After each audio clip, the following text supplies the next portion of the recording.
I made this piece to honor Hernando de la O. He was a Mexican revolutionary from 1910-1920. He actually lived a long, rich life, became involved in politics, died in the near the 1970s. And it's to honor him because he was just as active and possibly a better leader than Emiliano Zapata, but he was much more about his people who lived in the hills, and he also, like Zapata, was about land reform. So that's why I put this piece together to honor him when he was a young man fighting in the revolution and leading his people to a better life.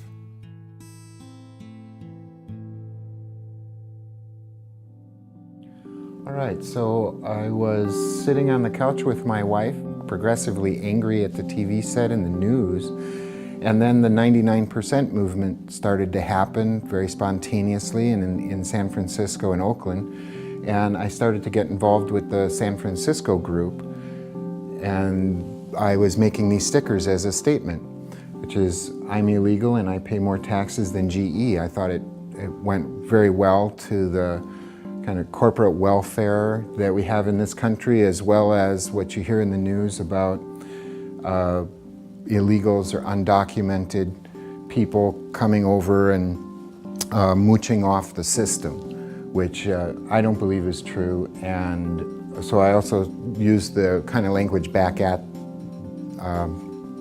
with the illegal instead of undocumented, just to make a bolder statement. So I was giving these away by the hundreds to people in the Occupy movement who were also traveling around the whole country. So I was very pleased that this was going. Then I was asked to make some in Spanish to reach out to the Mission District social justice groups, which I did, and worked with them to develop the proper language for that, which is a little bit of a Spanglish between taxes and impuesto. But from there I started thinking, and I made some banners that were 4 by 6 feet. Some of those went into shows, some were actually carried in the street in San Francisco during some of the protests, especially the Bank of America protests. And from there I started thinking about how to incorporate it into the work I was doing, my fine art work.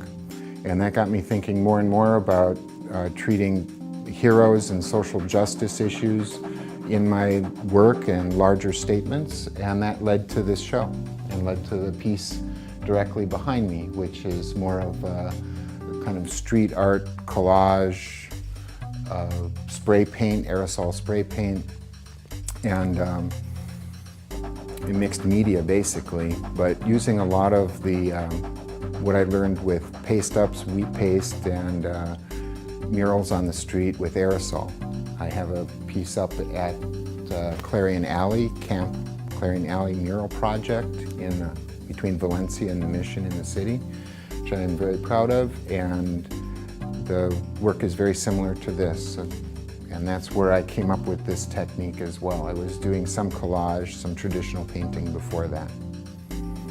But I went into creating these, and then also trying to bring sort of the spirituality aspect with the black and white collage work that's also on the side. It's hands, tracing of people's hands, often people I know, family members, sometimes workers in the street think it's kind of funny, but you know, I'll trace their hands if they'll let me, and then I play with it around with my ink drawings to create this kind of very abstract work mostly in black and white, and then with more of the, as you can see, a little bit of paint, but mostly kind of street art techniques with the collage.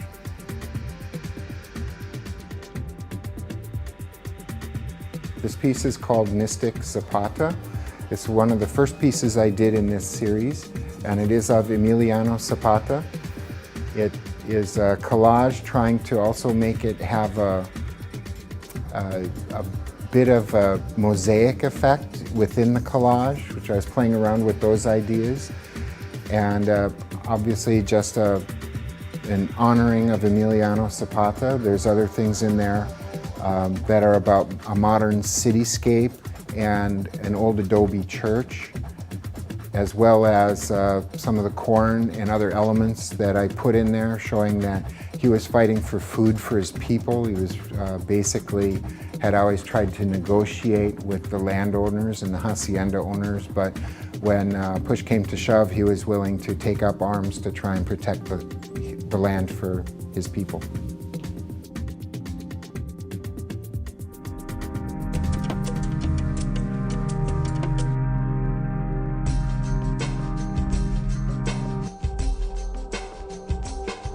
I was researching the Mexican Revolution and very rich history. The more I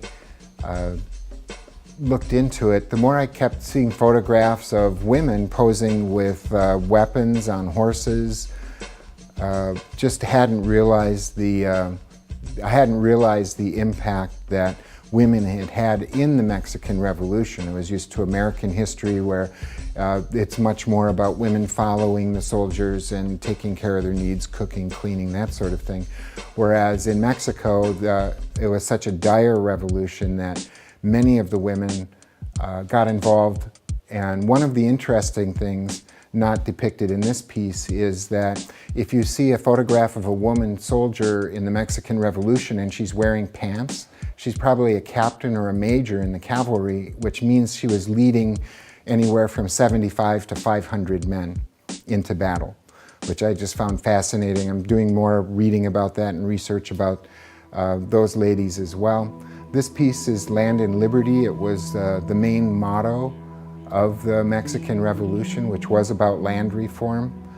I like that because I also think it goes along with the saying that the land belongs to those who work it. And nowadays, I think you could transpose that into maybe the corporation belongs to those who work it, and or talking about justice and classism and in Mexico, but for me in the United States, where I'm trying to make these statements.